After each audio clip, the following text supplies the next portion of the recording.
everybody. Welcome to another episode of the Power Bomb Project. This is going to be a WWE Crown Jewel 2022 review. I'm one of your hosts, Daniel, joined by my other two hosts. It's Berman. And Chris again. So, we gotta say this. Going into the pay per view, I didn't really have the highest of expectations.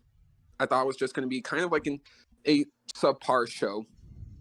But I gotta say, I really liked it.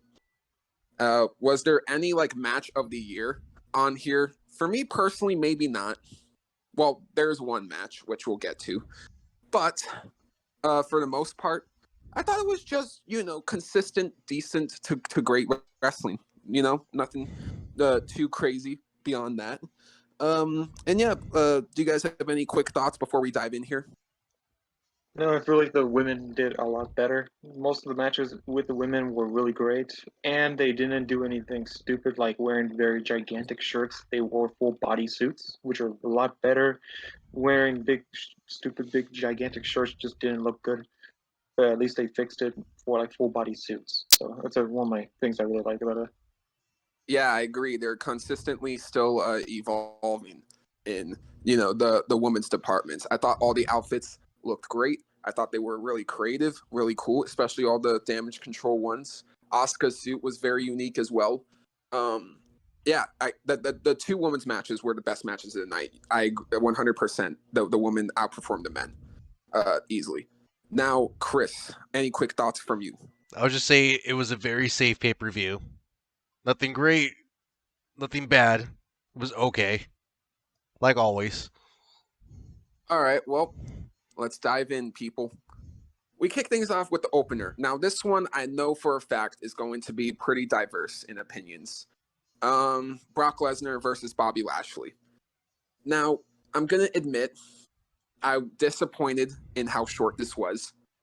But with that being said, they did quite a bit of cool stuff for its time. Sure, you can argue that it was a bit of a finisher fest, but I don't know. It was like the way they were just kind of everything was just moving so fast. It felt very chaotic, very high energy, and I like that a lot.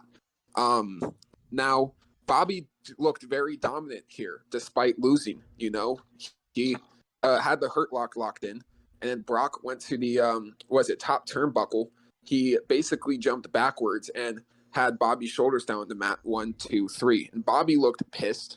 So he, after the match, applied Brock in the hurt lock again, and it kind of looked like Bobby turned heel a little bit here. Now I'm hoping they don't go down that route necessarily. Yes, I do like Bobby as a heel, but I feel like he was really doing a good job as a face right now. And I kind of wanted to keep that up for a bit longer. Now, who knows? Maybe they're just making him aggressive and they're not turning him heel, which that's perfectly fine if they're going that route. Um, but yeah, man, all I gotta say is it was incredibly short. I'm gonna be honest. I feel like that's probably Brock Lesnar's. that has that's probably Brock Lesnar's influence involved right there because he usually likes to wrestle all these short matches. Yes, he just did a long one with Roman Reigns very recently, but outside of that, most of his matches are typically short.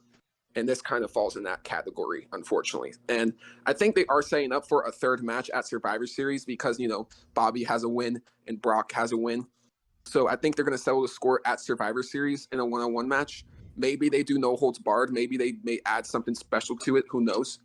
But I definitely sense a rematch here because I feel like that all this hype and all this stuff definitely wouldn't be just for a 6-minute match and a post-match beatdown.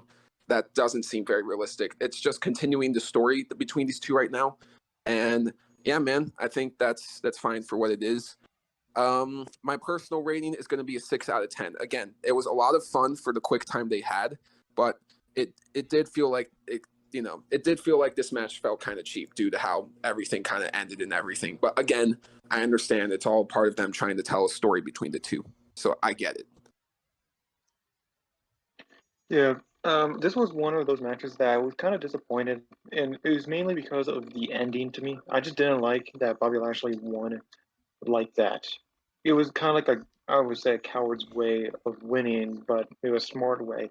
I just didn't like how he just rolled him up. He didn't use like Bobby Lashley. He didn't use Brock Lesnar's power to win. Like that's Brock Lesnar's thing. Because most matches, every time he won a match, he always won by a power or submission or something close to that. No, he just won by like a leverage pin. So it's kind of disappointed at the ending, but the entire match was not that bad. It was fun. I liked how Bobby Lashley was really impressive. Just spearing him all the hell. It's really great. I loved how it was seen how Bobby Lashley was so dominant. It was interesting to see, and Brock Lesnar was like super in pain and stuff. It was great. I just didn't like the ending, but it didn't change my opinion on the match. I would still give it a 6. I just didn't like the ending. How Brock Lesnar won the match. Easy 6 for 6 minutes.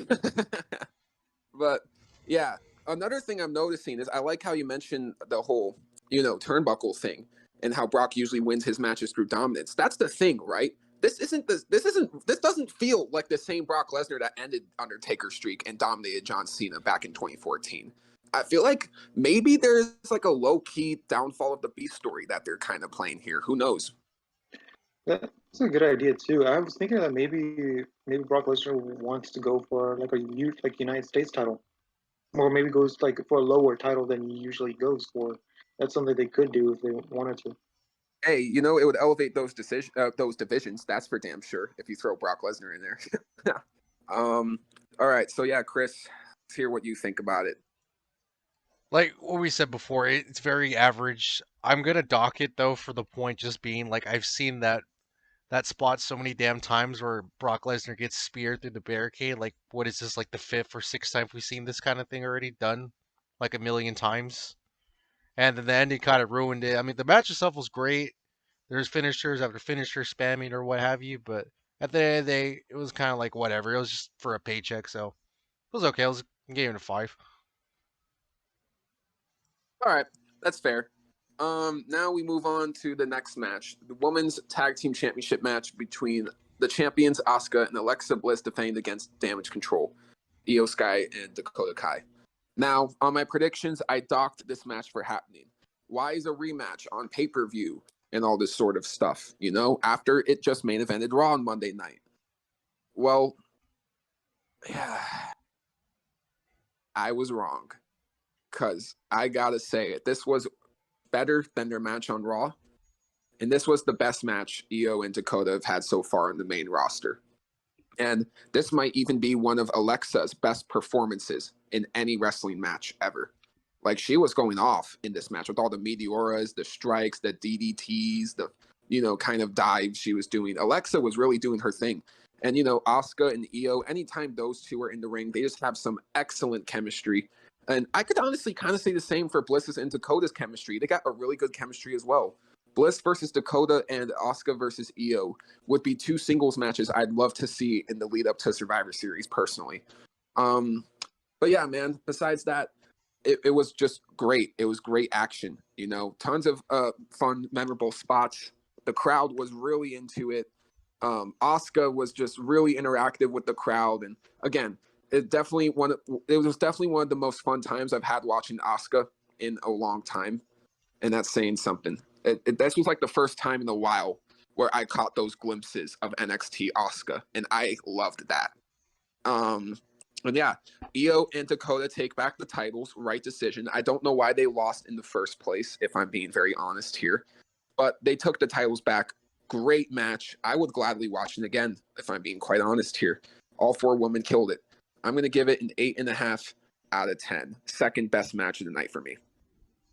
Yeah, this match was a great match. I was kind of expecting a little bit lower because most times this happens in this women's tag team matches. Most women's tag team matches that we watch that are championship matches were not that bad. They're not that good, but this one was great. It was probably definitely one of the second best. How everything was great, and the bodysuits, how they all dressed perfectly matched how they would look in regular gear, and I think that's great how they did that. Everyone, you see your whole crowd cheering. Everything was great, and I loved how the ending was great too with Nikki Cross.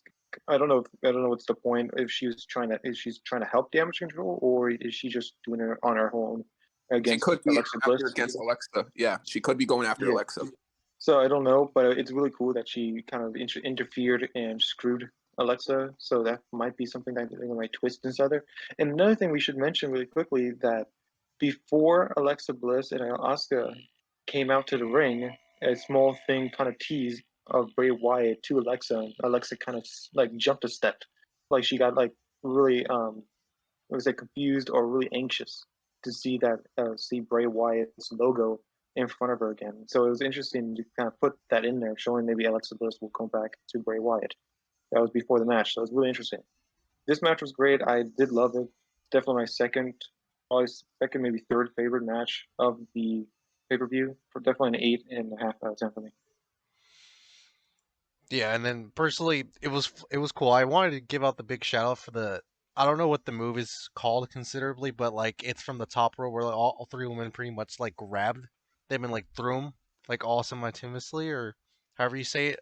Are you talking about like that little like suplex gory bomb? Yeah, there we go, Or dude. That was yeah, so sick. Like I wouldn't expect that because if anything, I thought the Saudi Arabia shows wouldn't go this hard, especially for the women's side, because you know how fucking things are over there. And I'll get into it because man, there is some things that were said or actually not heard from the crowd.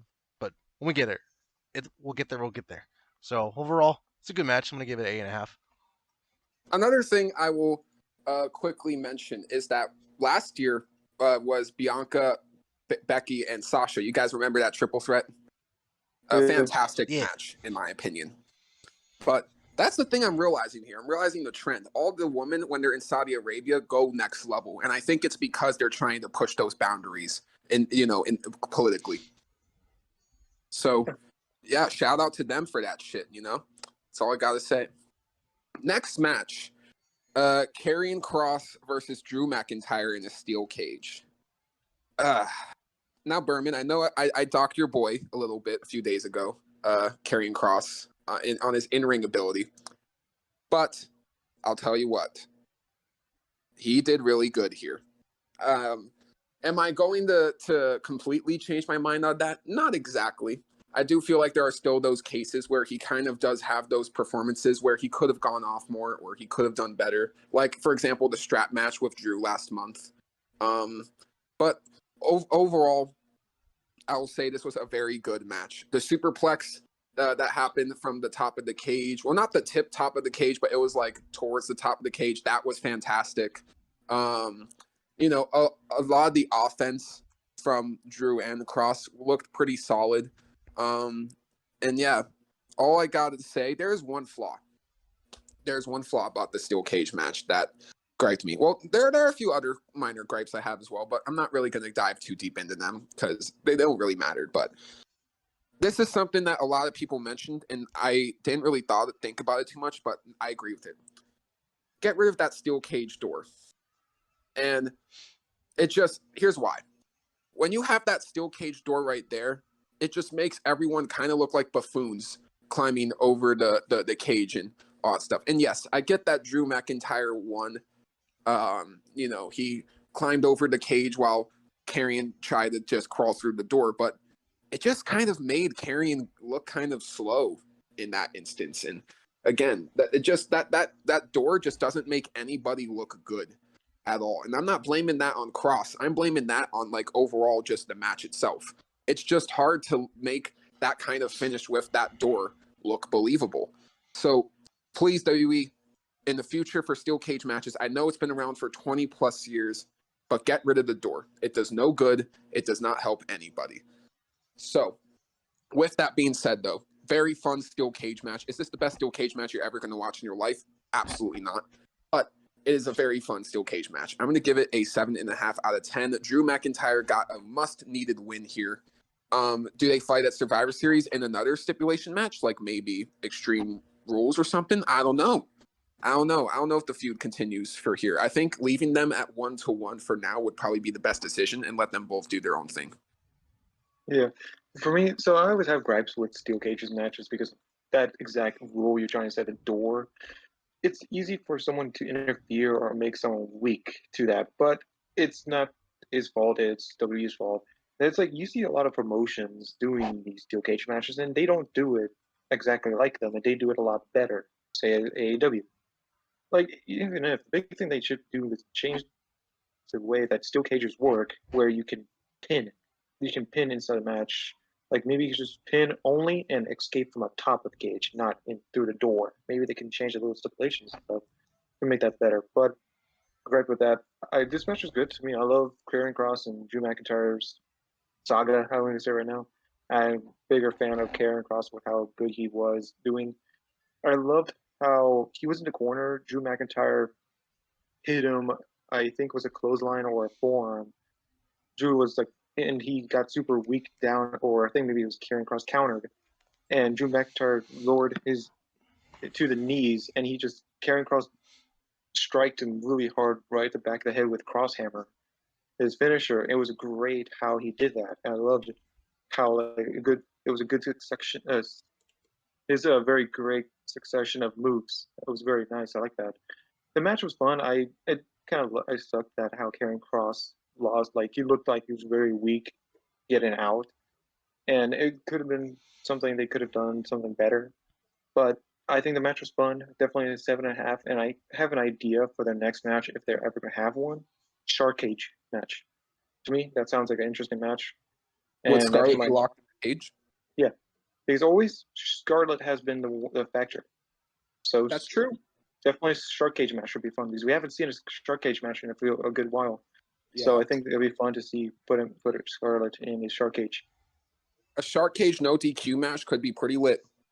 That could be lit. That's my idea. If they ever do it, they could do it definitely in the Survivor Series. That would be a fun thing to put in there. If not, I don't know what else, or just make her barred from ringside. Yeah. I don't know. I think Shark Cage sounds so much more fun. But definitely 7.5 for me. This was a good match. And yeah, surprisingly, out of the 3 feud matches that Karrion Cross had with Drew McIntyre, this was definitely the most improved out of the 3. But again, it was great, but the ending is kind of like I've seen this already, and that's the same issue I had with Brock Lesnar and Bobby Ashley, where Scarlett always comes in, but thank God Drew McIntyre didn't win this time because she used the pepper spray, which she did last time, and I'm pretty sure the match before. Like I'm not gonna dock it, but if these matches are gonna like kind of end the same, where Scarlett keeps like getting involved of doing the same damn thing, I'm kind of over it, and I want them to do something a little bit different. So as of right now, it's getting a 7. It wasn't great. That's why It wasn't good. It was okay. Yeah. That's why Berman's Shark Cage idea is actually pretty good. I'm down for that. Locking Scarlett in the Shark Cage, just have them fight. Yeah, it works. So what other matches can you think right now would make that much more sense? Maybe a Hell in a Cell, but they never do that outside of Hell in a Cell except in WrestleMania. So Right. I don't think it makes more sense. A casket match could work if they wanted to. There's no other matches except a short cage match that makes more sense in this type of rivalry. Yeah, the Shark Cage match makes the most sense out of all the stipulations. So, next match here. The Club versus Judgment Day. Just a good old fun 6-man tag here. Everybody got their little moments to shine, I guess you could say. But AJ Styles, he went off in the end. Of course he did. It's AJ Styles. But I gotta say, his chemistry with Finn Balor in this match, even just the 2 to 3 minutes they fought was great. And it really makes me want to see them have a one-on-one match at Survivor Series. I think that would be really good. I know they've already fought one-on-one before, but with Balor in this little heel element, I think a one-on-one match now would just be great.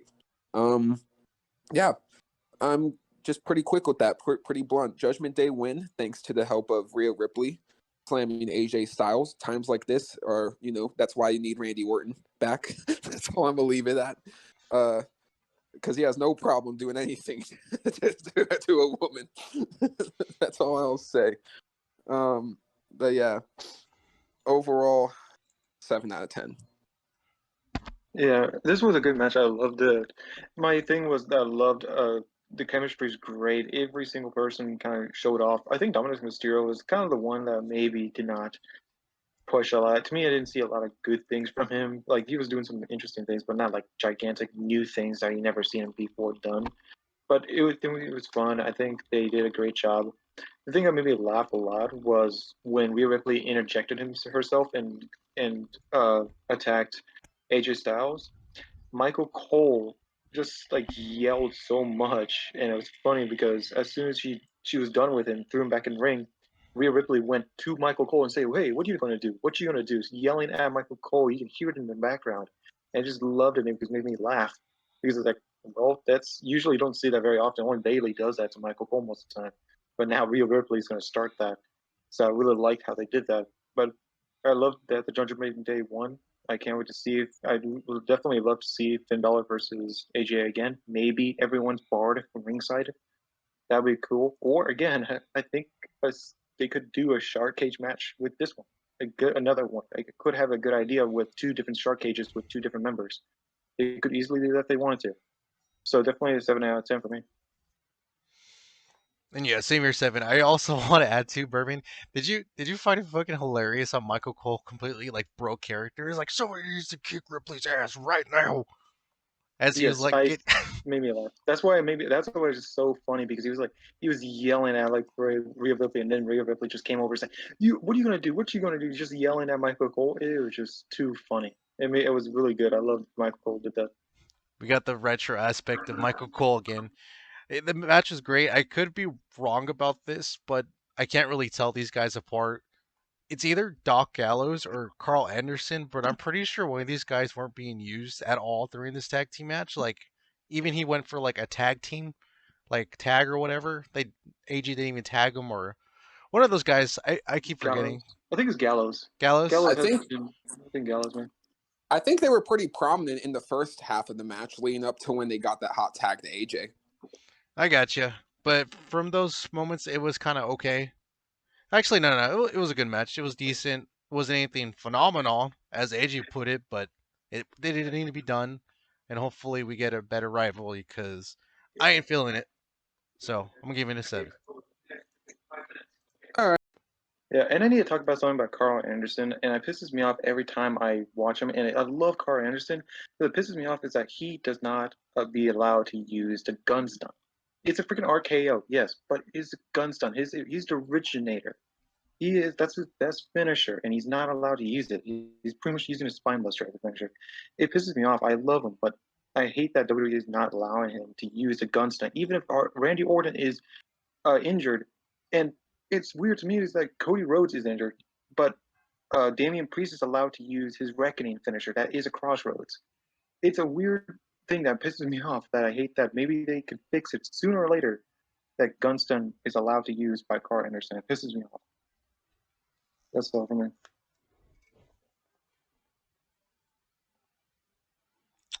Alrighty then. Would you like to lead off, Daniel, to the next match? Yes, I would. So, Braun Strowman versus Omos. This match I thought was going to suck. Ended up being surprisingly decent. Now, am I going to suck this match off like Braun Strowman sucking himself off on Twitter? Absolutely not. But it was decent. This is his first decent match in his entire career. So props to him on that. But again, this isn't a match worth getting into Twitter beef for. Am I right, fellas? No, it's not. Yes, it is. Well, as Chris said, it is because he got into beef with Mustafa Ali. And we're going to dive more into that beef in a video later this week. But all I have to say is that Braun mocked him for, being in catering because Braun originally took a shot at people like him because, he said on Twitter, like, holy hell, almost. Can you believe we got a 47-star match and reminded the people that no one cares about all these floppy floppers? Yeah, okay. That makes no sense. Giants and Monster better than Flippy Flipper bag your groceries at Kroger. Now, he's basically telling all the indie wrestlers to go work at their local Smiths. All I can really say is that Braun's views on wrestling are quite absurd. Like, they don't even really make sense. Like, by his logic, the Giant Gonzalez was a better wrestler than Shawn Michaels. it's kind of ridiculous the way he sees wrestling in that Right. aspect. He probably thinks Great Khali is the best too. Anybody that's above 6'10" is on his GOAT tier in wrestling tier rankings. Like shit, man. It's just odd. And he even used the hashtag size is the price, swole is the goal. How old is this guy? that's all I could say. Braun has had good matches, good moments, but at the end of the day, he is just as much of a dumb monster as his character. I'm not going to go too deep into it. You guys are going to hear more later this week. Decent match. It ends with Braun's running power slam. And we'll talk about that finisher in that video too. Don't worry, fellas. I'm not going to tear this finisher apart on this video any more than we already have in past videos. Or we will in future videos. Don't worry, fellas. More is to come. Now, overall, 6.5 out of 10. Decent match. It was better than I expected. It did what it needed to do. That's all I can say. Yeah, for me, I'm quick and simple. It was a good match. It was expecting maybe worse. We expected a lot worse when we did our expectations before, but it was not that bad. It was just okay. So I would give it a probably 6 for me, and I'm 100% going to be killing that power slam when we talk about it later in another video, and that's all for me. And yeah, it's fine. It's gain of 5. And then again, why was this on the card? There was like no reason to have this on the card. This could have been like on SmackDown or anything else. But whatever. It was to get that big attraction match because again, it did get a shit ton of views. So it worked. It did work. I wouldn't want to watch it personally, but it's whatever. 5 for 5 minutes. No, like yeah, I agree with you. I prefer just watching what I want to watch too selfishly, but from a business perspective, it was a W. No. Any more you guys say about it? No. Okay, fair enough. So we're moving on. Undisputed WWE Tag Team Championship match: the Usos versus the Brawling Brutes. Now, I'm going to be honest, this wasn't as good as the last match they had on that SmackDown a few weeks ago, but this was a really damn good match. I can't really complain too much here. The Pete or Butch looked really good in this match. Ridge did his thing as well. The Usos did their things, ending the match with a second rope or top rope 1D. I think it was great. There was news that they did talk about before the match began about Jay needing to get an MRI on like his hand or arm or something, which I really, really hope ends up being okay. And I really hope the Bloodline can continue this title reign. Even if they have to freebird it for a while, I don't want this reign of theirs to end, this reign of terror of theirs to end due to an injury of all things. That would be ridiculous. So, yeah, what I'll say is I hope all goes good with that MRI. Overall, though, very good match. Again, they were probably just playing it more safe because of that, which is perfectly fine. But I'm going to give it a 7.5. Very good. Nothing to knock this match on against. It just wasn't the amazing match they had on SmackDown a few weeks ago to me. Yeah, this was. I wish it was probably a little bit better, but it was definitely great. It had a lot of great moments. That Avalanche 1D was amazing. I think it was a really great match, and the thing that I liked that Michael Cole pointed out was that the Brawling Brutes were focused on the what's it called the right, it was like left arm of the Usos, mainly just to give them like karma to what they did to Sheamus. So it was very interesting that they did that more so constantly in the match. But it was a great match. I think they did a great job. Definitely 7.5 for me. And I do hope Jay Uso is perfectly fine. If you're not, I had an idea they did it with the New Day a long time ago, but they could just hand it off to another member of the Bloodline to replace Jay Uso, kind of like Yeah, intermediate, like maybe that'd be the Sammy. freebird. maybe Sammy Uso Yeah, or that's that Solo. rebirth I was mentioning earlier. So they could do that. It'd be fun if they could. If they'll probably make Jey Uso really pissed off that actually happens. So that'd be a good storyline too. Same time. So definitely 7.5, and I can't wait to see more from the Usos. And the big match is going to happen with the Usos versus the New Day on SmackDown.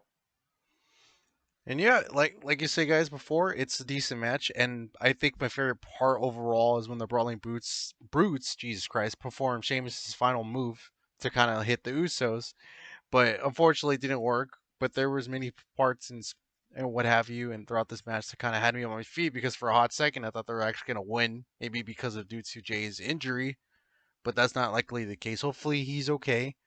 It was definitely one of my favorite matches of the night, and then it was really funny too because I think it was Jey Uso that was actually fighting with the crowd because they wanted Sami Zayn to show up, but obviously that's not going to happen with Yeah, his yeah, whole he was. Syrian thing. He's like, you all you don't deserve him. So that was pretty funny. And over that, it was probably the best match of the night, so I'm going to give it an 8. Okay. Favorite match of the night. Interesting. Yeah, You did rate the women's tag match higher though. I did, but personally, this was silly. I liked it. An 8. Fair enough. Yeah, it was a very good match as well. Now, my personal match of the night, last women's standing match between Bianca Belair and Bayley. Yeah, I thought this was better than their ladder match. I thought it was amazing. This had a bit of goofy moments, but I think the goofy moments were actually kind of what gave the match its character in a way. Like the golf cart and how it was going like 2 miles per hour, and Bianca just dodged with the drop kick. It looks silly, but it's just really funny and entertaining, and it's just great. You just gotta just let it flow, have fun. And with Bayley going like being on top of the golf cart, Bianca driving faster than Bayley did, it looked like Bayley was about to fly off the damn thing, but that didn't end up happening. But that was like another pretty entertaining moment in the match. And you got some cool spots as well. Like Bianca missed her 450 splash, and she landed on a bunch of chairs. And you got a Bayley the belly on the stage. You got just some great like moments where they got up at 9 and you thought like, oh, maybe this is it, or maybe this is it. And it just didn't. And I love that. What was it? Uh, the ending I thought was great. How Bayley kind of got trapped in that ladder, and then the ladder was basically trapped under the turnbuckle, and then she couldn't get out in time because of the handles in between the ladders. And yeah, that ending is actually a reference to a last man standing match from Extreme Rules 2010 between John Cena and Batista, where John Cena took Batista's legs and duct taped his legs to the ring post so he couldn't get out. So I really love that correlation and reference there. And the other thing I really love about it is that it kind of told a story in a sense, because Bayley kept trying to trap Bianca multiple times throughout the matches, like how she trapped her inside a box and all other sorts of stuff. So the story was how Bayley was trying to win by trapping her, but Bianca got one up on her, and she what she did was she took Bayley's strategy and used it against her. She trapped Bayley, and that's how Bianca was able to retain. And now I know the result may be a bit disappointing of Bianca retaining, but I thought about it like this. I thought about the bigger picture here. Damage control are great and all, and Bayley is great and all, but Becky Lynch is coming back soon. Becky and Bayley are already established wrestlers, and Bayley took Becky out.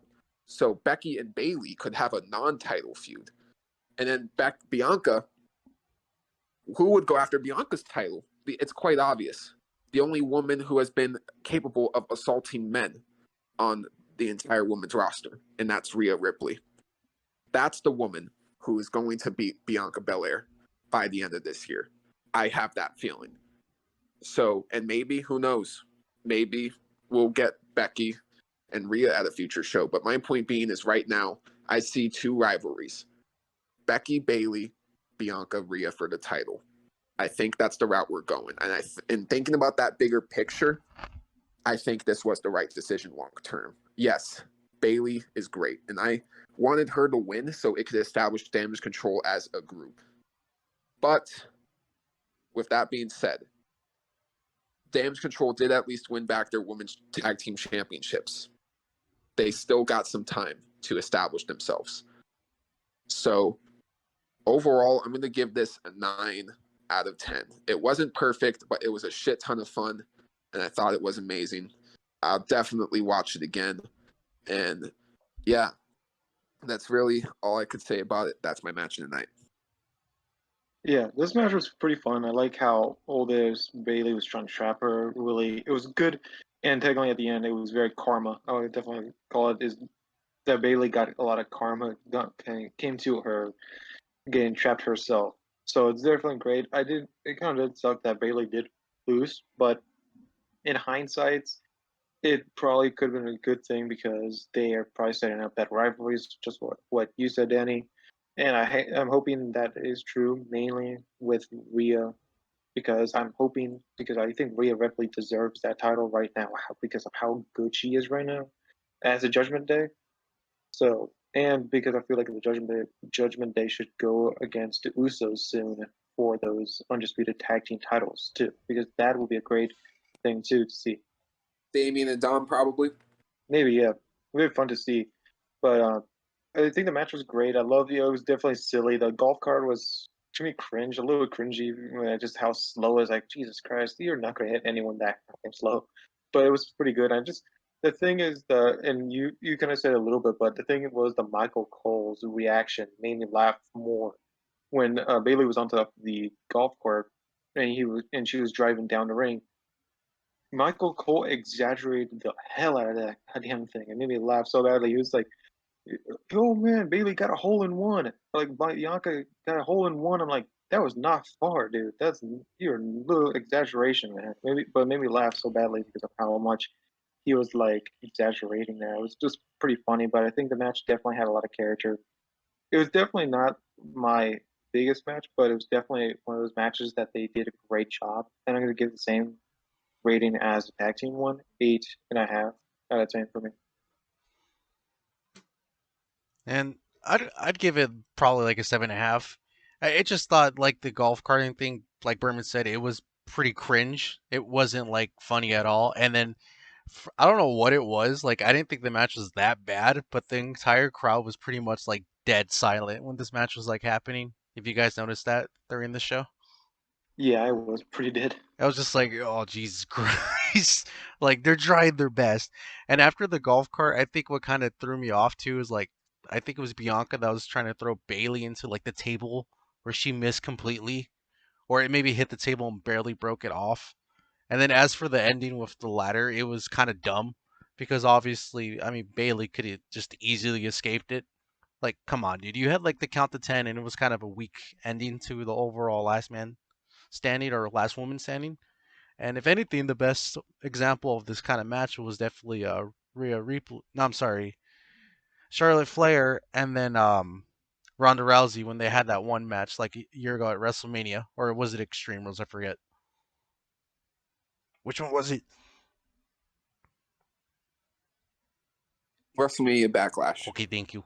Thank you for the awkward silence. You're gonna have to edit that. It's okay. But anywho, the match was fine. It was a 7.5. Nothing more I can say. All right.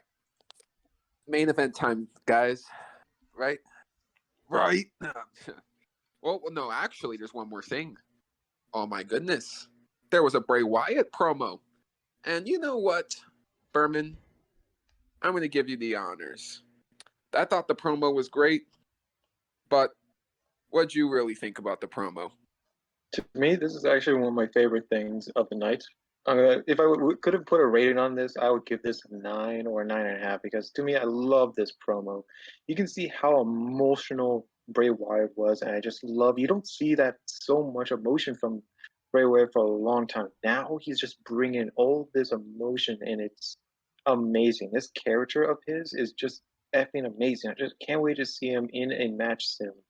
In his character, the Howdy that was so interesting. I loved how the Howdy character was just trying to convince him, saying, "Hey, you love wearing that mask. You are with that mask. You don't feel pain in that mask. You feel home inside that mask." you should be wearing that mask. And I love how he's trying to push him into that hole, into the abyss, and join him pretty much. And I love like the contradiction. So I love this promo was probably the best thing of the night for me of how good it was. And another thing we gotta say of Saudi Arabia in general, most of the matches had those gigantic. I think it was I don't know how many were there, but a f ton of drones painting a picture of Bray Wyatt's logo in the sky was so amazing. It was probably the first time I've seen that look, and it was just so great, Saudi Arabia, for doing that, making a drone picture in the sky, and it just made this promo look so much better. So I can't say any more about this promo. Yeah, it was actually like 2,000 drones. Michael Cole mentioned on commentary that Yeah. were up in the sky, and yeah, it's insane. They had it for Bray Wyatt's phenomenal entrance. He definitely had entrance of the night, in my opinion. But the what else I will say is that yeah, there were drones in other entrances as well, and it just looked great. So yeah, moving on to the main event, we got the undisputed WWE Universal Championship match: Roman Reigns versus Logan Paul. Now, I said quite a few gripes with Logan Paul in my predictions video, and do some of those gripes still exist?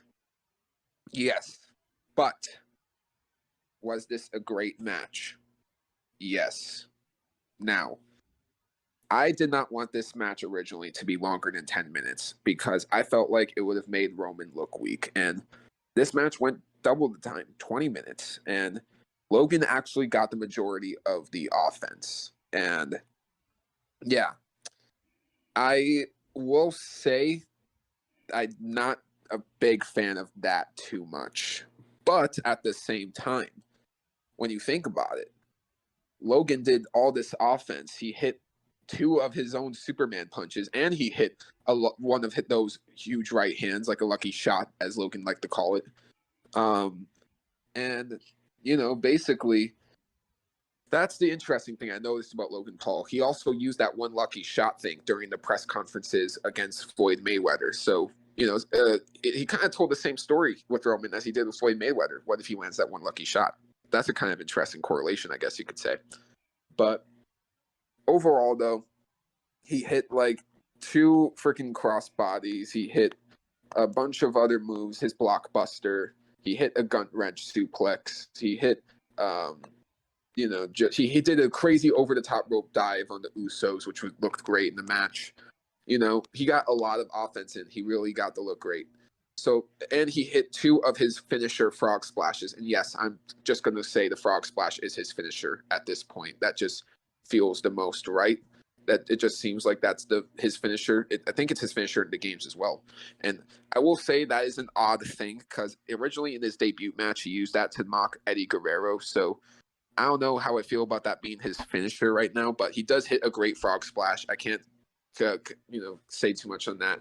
One thing I will say here is the fact that Logan literally took his friend's phone real quick to record a little video of himself doing a frog splash through the announcer's table to Roman Reigns. I have never seen that before. And that is really cool. Yes, we've seen the selfies stuff during the entrances like Tyler Breeze. Selfies after, someone gets beat up like Austin Theory. But I've never seen someone recording themselves with a video while doing a wrestling move, and that wrestling move being a top rope frog splash of all things through the announcer table. So that was really impressive. But yeah, on the Roman side of things, he got less offense in, but it only took him one spear. And not just that, the Usos didn't touch Logan Paul at all. So this was actually a clean victory over Logan Paul, which was great. And yeah, Logan Paul still lacks originality in his moveset. That is something I still believe. But he performs these moves pretty brilliantly. And he also did a pretty flashy buckshot lariat in the match as well. A lot of people are, talking crazy, saying that Logan Paul is, better than Adam Page. He has a better buckshot lariat than Adam Page. That's where I'm reading all over the place. Listen, people, whether you're Christian, Muslim, atheist, doesn't matter what religion you are. We all love everyone. That's our thing over here. We all love everyone, no matter who you are. But I guarantee your God or multiple gods or whatever space monkey you believe in will not be pleased seeing you swallow all the semen from Logan Paul. Get his dick out of your mouth. This was a great match, but this was not match of the year. Not by a single shot. People even had the balls to say this is one of the best matches of Roman Reigns' career. Get out of here with that. Great match, but y'all are tripping with that one.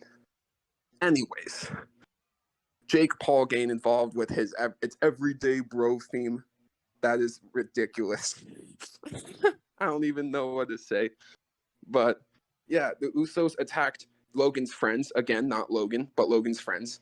Mike sold the super kick kind of roughly, but that super kick did look pretty rough in general.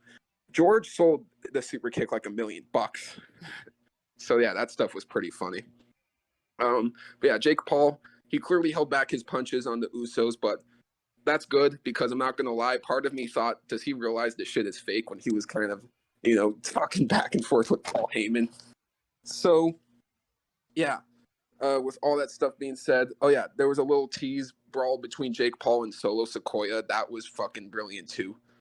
Yeah, overall, Logan looked strong. He beat him with one finisher. It was clean.